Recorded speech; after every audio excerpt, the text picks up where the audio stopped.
자, 여러분 오늘은 교재 47쪽이 되겠습니다. 핵심 정리 60이 되겠습니다.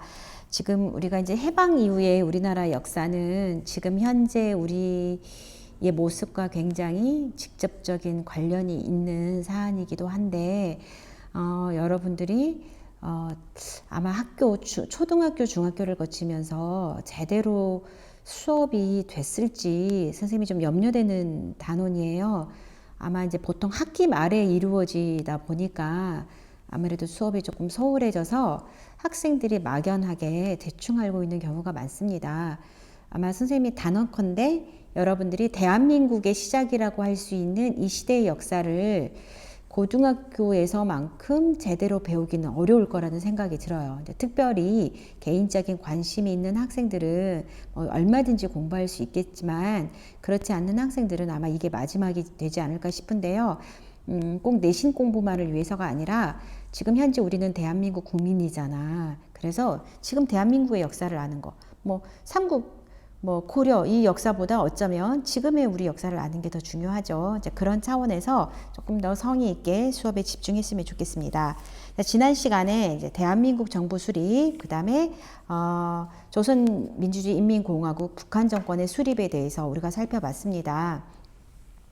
자, 50총선거를 거쳐서 이제 재헌의회가 꾸려지고 이제 법을 만들고 8월 15일 날 대한민국 정부를 수립했고, 자, 그러는 과정에서 제주 4.3 사건, 여수 순천 10.19 사건 같은 남한만의 단독정부 수립과 관련해서 어떤 반대했던 세력들의 저항에 대해서도 우리가 살펴봤고, 굉장히 지금도 굉장히 이제 그 해결되지 않았던 우리 아픈 역사로 남아 있습니다. 자, 그와 관련해서 이제 정부 수립 이후에 이제 우리의 모습들에 대해서 오늘 살펴볼 건데요. 자, 크게는 두 가지를 여러분들이 살펴보면 되겠습니다. 먼저, 자, 반민족 행위자 처벌을 위한 노력입니다. 그 다음에 두 번째로는 토지개혁과 관련된 농지개혁입니다. 이거는 해방 전부터 우리가 건국을 준비했을 때 임시정부건 조선독립동맹이건 조선건국동맹이건 간에 이 두 가지는 모두 우리에게 남겨진 과제였어요. 이건 누구에게나 굉장히 중요한 사안이었고 우리의 수건사업이라고 할 수 있었던 이 두 가지 일이 이제 정부를 수립하고 난 다음에 남한에서 이제 본격적으로 시행이 됩니다. 자, 그러면 이제 반민족 행위 처벌을 위한 노력부터 여러분 살펴볼 건데요. 자, 반민족 행위자라는 건 일제강점기 친일파 반민족 행위자들을 이제 처벌과 관련된 내용이라고 할 수 있고요. 사실은 우리가 광복 직후부터 이거에 대한 열망이 굉장히 높았습니다. 여러분 생각해 보세요. 일제 35년 동안 일본만 미웠겠습니까? 이 사람들 앞잡이 노릇을 하면서 우리를 더 잘 알기 때문에 우리를 더 괴롭혔던 같은 한국인들, 김구 선생님도 말했잖아요. 일본보다 더 미웠다. 이런 사람들을 우리가 어때요? 역사의 이름으로 뭔가 응징하고 처단을 해야 되는 이제 이러한 과제가 있었고 또 이런 분위기도 있었어요. 그러나 이게 이제 제대로 광복 직후에 이루어지지 못했다. 이제 그 이유는 일단 우리가 알다시피 신탁통치 문제로 굉장히 나뉘면서 어수선했죠. 사회 분위기가 뭔가를 차분하게 진행할 수 있는 상황이 아니었고, 또 하나는 이제 미 군정청이 현상 유지 정책을 해서 이 친일 인사들을 그대로 등용했다는 얘기입니다. 미 군정의 영향을 받으면서 우리가 우리 소리를 내기가 굉장히 어려웠잖아요. 자, 이러한 남한만의 어떤 특징이 있죠. 우리는 간접 통치, 미군정의 간접 통치를 받았기 때문에 참고로 여러분 우리 앞서 배웠지만 북한은 북조선 임시인민위원회 당시 위원장이 이제 김일성이었는데 부위원장이 김두봉이고 이제 이때 이미 그러니까 토지 개혁과 그다음에 그 친일파 처단이 이미 이루어집니다. 북한 정권 수립 직전에 이미 전에 이 과제를 해결을 하고 정부를 수립했고 우리 남한은 정부를 수립하고 난 다음에 이제 이 문제가 본격적으로 논의가 돼요. 자, 정부 수립 이후에 이제 재헌국회에서 이제 법을 만듭니다. 모든 일이 이제 법대로 이루어져야 되잖아요. 그래서 이 당시 이제 국회에서 헌법을 만들고 헌법의 정신에 입각해서 특별법을 만드는데 이 특별법이 반민족 행위처벌법이라고 부릅니다. 1948년 이제 9월 달에 반민족 행위 처벌법이 만들어져요. 그러니까 사실은 정부 수립되고 바로 만들어졌다고 보면 됩니다. 8월 달에 정부가 수립되고 난 다음에 자, 반민족 행위 처벌법은 특별법이어서 기간이 있어요. 이게 계속 이렇게 있는 게 아니라 특별법이라는 건 특별한 기간에만 이 법대로 이제 처벌이 가능하다라는 거죠. 자, 우리가 줄여서 반민법이라고 합니다. 그래서 일제 시대에 대한 어떤 역사적인 이제 처리 문제가 있었다라고 보죠. 자, 이제 결론이 이미 제목에 나와 있습니다. 좌절된 친일파 청산. 이런 법을 만들었음에도 불구하고 이제 우리가 어떤 과정 속에서 이 친일파 청산 문제가 좌절이 됐고 지금도 우리가 간혹 언론이라던가 사회에서 이제 논의가 되고 있잖아요. 이 부분이 왜 그런 이야기가 나오게 됐는지를 살펴보겠습니다. 일단 반민족 행위 처벌법을 만들었어. 이제 이 사람들을 처벌할 수 있는 법적 근거가 생겼어요. 그래서 이제 법 조항이 있습니다. 조약에 서명한 자, 자귀를 받은 자, 독립운동가를 고문한 자, 여러 가지 이제 종류별로 굉장히 이제 반민족 행위 처벌법의 근거가 되는 여러 가지 조항들이 있는데, 그러면 이제 여기에 맞춰서 반민족 행위자인지 아닌지를 우리가 조사를 해야 될 거 아니야. 그죠? 그래서 반민족 행위 처벌법에 근거해서 만들어진 단체가 있어요. 이제 조사를 하기 위해서 만들어진 단체. 이거를 우리는 반민족 행위 특별 조사 위원회라고 부릅니다. 진짜 이름이 길죠. 반민족 행위 특별 조사위원회. 우리 이제 줄여서 좀 이야기해 볼까요? 많이 들어봤을 겁니다. 줄임말이 더 유명해요. 반민특위라고 부릅니다. 반민특위.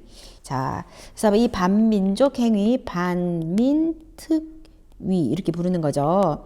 자, 이 조직은 이제 법적 근거를 가지고 만들어진 조직이고, 이제 여러분 나왔다시피 각종 자료와 증언 등을 통해서 친일파를 색출하고 진짜 친일파인지 아닌지 이제 분류하고 이런 걸 하고요. 이제 이 반민특위가 중심이 돼서 전국에 이제 투서함을 설치했어요. 그래서 신고해라. 우리가 다 알 수 있는 게 아니니까 이제 각 지역별로 있을 거 아니야. 그래서 투서함을 설치하면 이제 이걸 심사하는 거예요. 이 사람이 진짜 친일파인지 아닌지, 그런 이제 굉장히 막중한 임무를 갖고 있었던 것이 반민특위입니다. 그래서 이 반민특위는 국회에서 선출을 했는데 국회의원 5명, 그 다음에 법조인 6명, 일반 저명한 사회인사 6명 이렇게 해서 총 17명인가요? 자, 이 정도로 이제 구성이 되어 있었습니다. 이제 이 사람들은 막중한 임무를 갖고 있었죠. 정말 이 사람들의 심사에 따라서 친일파를 색출하고 또 그 친일의 정도를 규정하고 이제 이런 일들을 했으니까요. 그런데 이 반민특위가 이제 만들어지고 반민족 행위 처벌법이 제정됐을 당시에도 굉장히 어떤 일각에서는 이제 이거를 반대하는 사람들이 있었습니다. 주로 누가 반대했겠습니까? 그래서 걸릴 것 같은 사람들 반대했겠지. 그죠? 이제 과거가 좀 구린 사람들.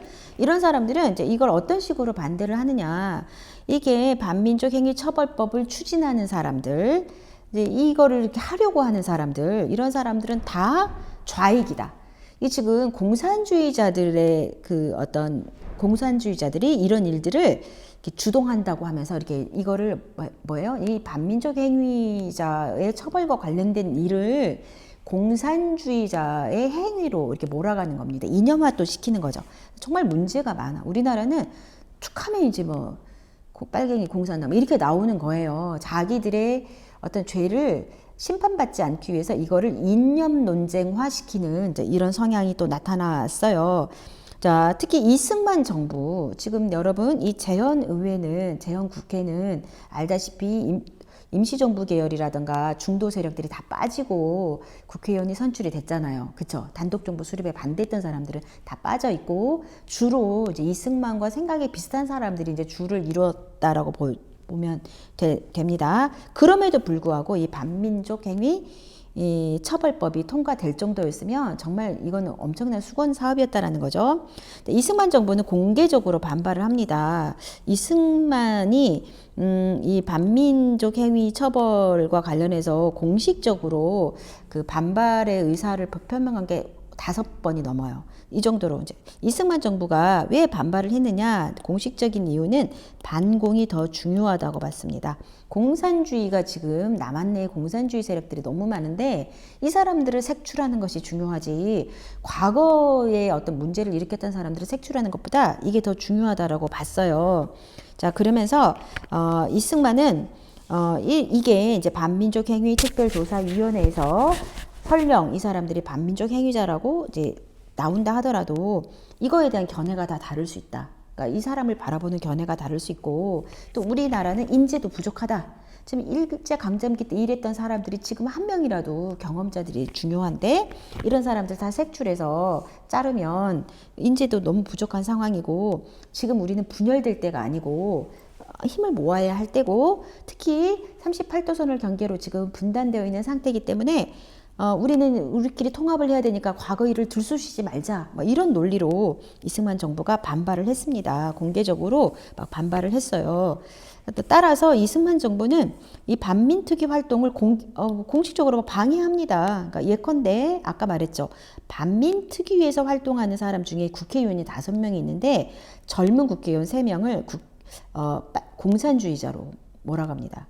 그래서 국회 프락치 사건이라고 부르는데요. 이 프락치라는 단어는 그 뭐라고 해야 되지? 우리 첩자,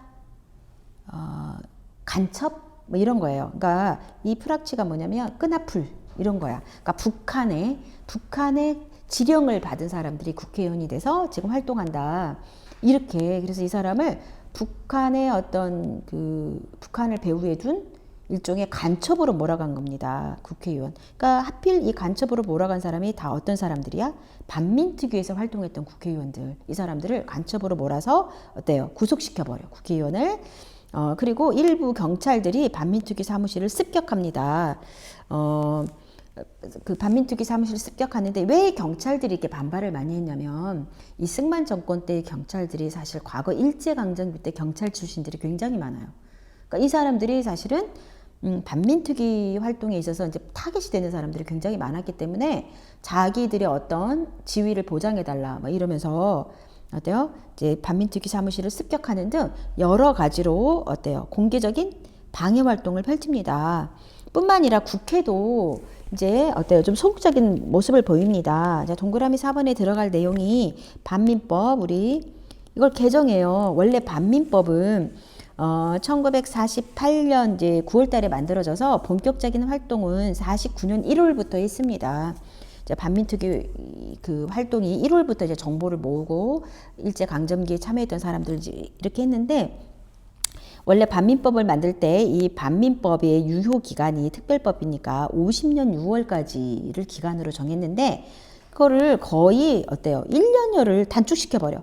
49년 8월로 시효를 단축시켜요. 그러니까 반민특위 활동이 1949년 1월부터 시작됐는데 8월로 이거를 단축시켜버리면 불과 한 7개월 만에 일제 35년 혹은 일제 35년 이전에 우리 국권이 침탈되는 과정에서 있었던 1년의 이런 반민족 행위자들을 어떻게 그 짧은 기간에 다 할 수 있겠습니까?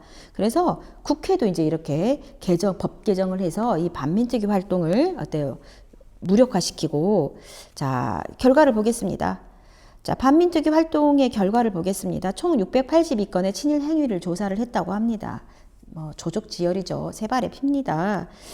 실형을 선고받은 자도 몇 명 되지 않아요. 여러분 교과서에 여러분 이제 실형을 선고받은 사람들 숫자가 나와 있기는 한데요. 영장 발부가 408건, 기소가 221건, 재판을 받은 건은 총 38건밖에 안 됩니다. 그 중에 사형 1건, 징역 10건 이렇게 되는데 이 사형 1건도 집행되는 게 아니에요. 6.25 직전에 풀려납니다. 그래서 단 한 명도 사형을 당한 자가 없어요. 우리는.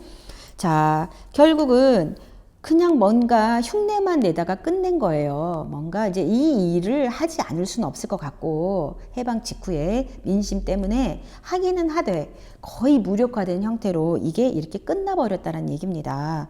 뿐만 아니라 이 반민법 하에서는 이제 반민족 행위자라고 예를 들어 이제 기소가 되거나 입건이 그 죄목이 나온다 하더라도 공소시효가 1년밖에 안 됐어요. 1년 안에 안 붙잡히지 않으면 이제 끝나버리는 거야.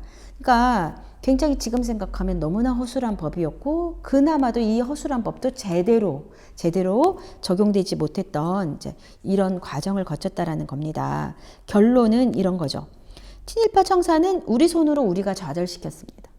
우리에게 기회가 없었던 건 아니에요. 그러나 해방 직후에 대한민국 정부 수립 당시에 집권 세력들, 권력을 잡았던 자들에 의해서 결국 좌절됐고, 친일 행위를 했던 사람들은 이제 누구도 법적으로 묻지 않게 됐습니다. 자, 지금까지 법적으로 이제 도덕적인 비난을 할 수 있지만, 우리가 이제 법적인 어떤 그 반민법 하에서도 이 사람들이 이제 벗어났기 때문에 이제 면죄부가 부여되는 이러한 이제 문제점. 그래서 지금도 이 사람들이 자기들의 잘못이 뭔지, 뭐 이제 이 사람들은 뭐 대부분 죽었겠지만, 이 사람들의 후손들도 자기 조상들이 그때는 뭐 다 그랬다, 일제시대 때는 뭐 어쩔 수 없었다, 뭐 이런 식으로 부끄러운지를 모르고 지금 살아가고 있지요. 그죠? 자, 그 다음에 두 번째 농지개혁입니다. 자, 농지개혁은 농민들에게 토지를 주자라는 거는 조선 후기 때부터 정말 수건 사업이었죠. 자, 광복 직후에 토지개혁의 필요성이 굉장히 이제 높이 대두가 돼요. 근데 또 여러분 알다시피 38도선 이남은 미군정의 직접 통치를 받았잖아요. 그래서 미군정 하에서 농지개혁이 이루어지지 않습니다. 이제 미군정의 어떤 농지개혁은 어떤 수준이었냐? 개혁이랄 게 없어요. 매우 소극적이었고, 일본인이 소유했었던 땅이 있을 거 아니에요. 이제 일본인들은 돌아갔으니까 그 땅만 어때요? 민간에게 넘겼어. 이제 살 사람 사라. 이제 이렇게 되는 거예요. 그러니까 어떤 민간이 샀겠어? 돈 있는 민간인들이 샀겠죠. 그래서 우리가 토지가 없는 농민들에게 땅을 주려는 이런 일련의 일들은 미군정 하에서는 이루어지지 않았습니다. 참고로 38도선 이북 이 어떤 북한 같은 경우는 간접 통치를 받았잖아요. 그죠?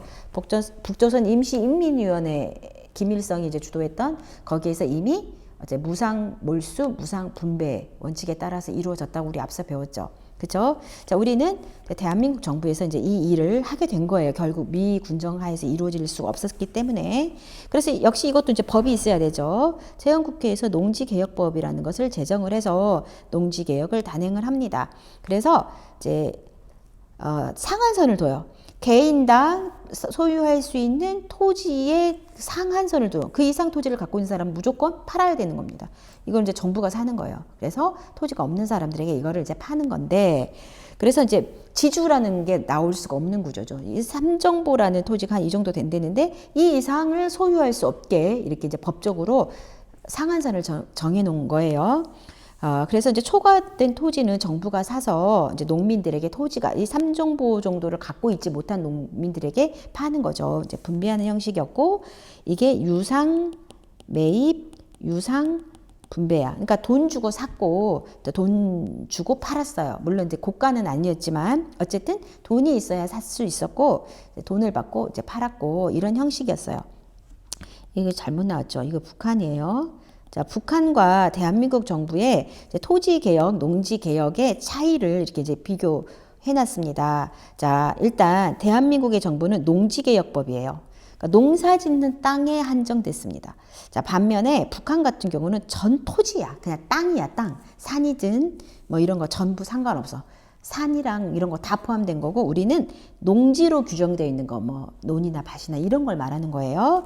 자, 그래서 이 차이가 있고, 대한민국은 1949년 대한민국 정부 수립되고 나서 법을 만들어서 이때 대한민국 정부 수립 이후에 시행이 됐다면, 북한 같은 경우는 46년이니까 이미 북한 정권 수립되기 전에 북조선 임시인민위원회 당시에 시행이 됐어요. 그래서 우리보다 훨씬 더 빨리 시행이 됐고, 차이는 뭐냐? 이제 이 차이예요. 그래서 여러분들이 좀 북한하고 구분할 수 있어야 돼. 자, 우리는 돈을 주고 샀고, 지주들한테. 그다음에 땅이 없거나 부족한 사람들에게 돈을 받고 팔았고, 북한은 아예 공산주의잖아. 그냥 공짜로 뺏어서 공짜로 나눠주는 형식이었어요. 그죠? 굉장히 과격하죠. 그러니까 여기에 북한 지역에 살고 있었던 지주들은 정말 북한 엄청 싫어했겠지. 그치? 그래서 굉장히 많은 사람들이 남쪽으로 내려와요. 그죠? 내려와서 서북청년단이란 걸 만들어 굉장한 우익으로 이제 활동을 하게 됩니다. 자, 그리고 또 이제 중요한 차이점 뭐냐면, 우리는 이제 물론 내가 땅을 사면 내 거가 되는 거예요. 소유권을 인정해줬는데 북한은 여러분 사회주의 경제체제잖아. 국가가 토지를 소유합니다. 그래서 나눠준 건 뭘 나눠주냐? 이용권만 부여하는 거예요. 토지를 이용할 수 있는 권리만 있지 개인에게 소유권을 주지 않았어. 이런 차이고요.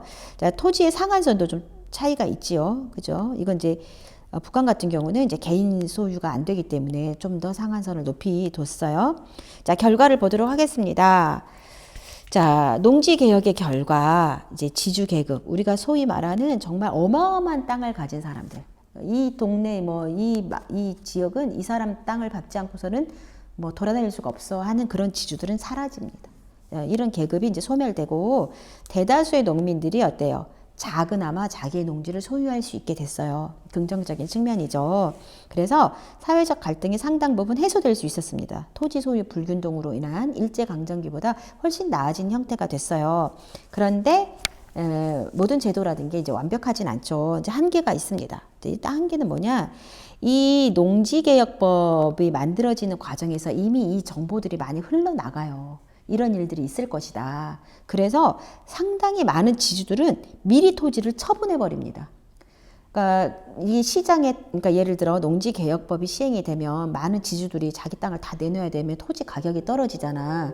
그러니까 싼 값에 팔아야 되잖아. 그러기 전에 미리 이제 이 정보를 들었던 지주들이 미리 토지를 처분해서 자기 이제 현금을 많이 갖고 있는 거고요.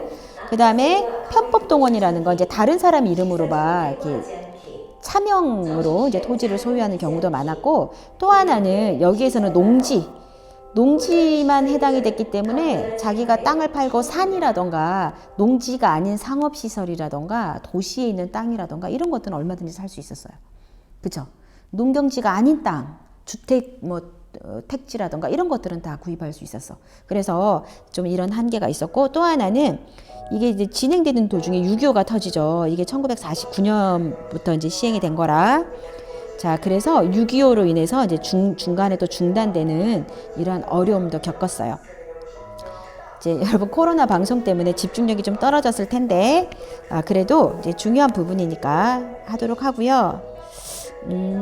자, 쪽지 시험 보도록 하겠습니다.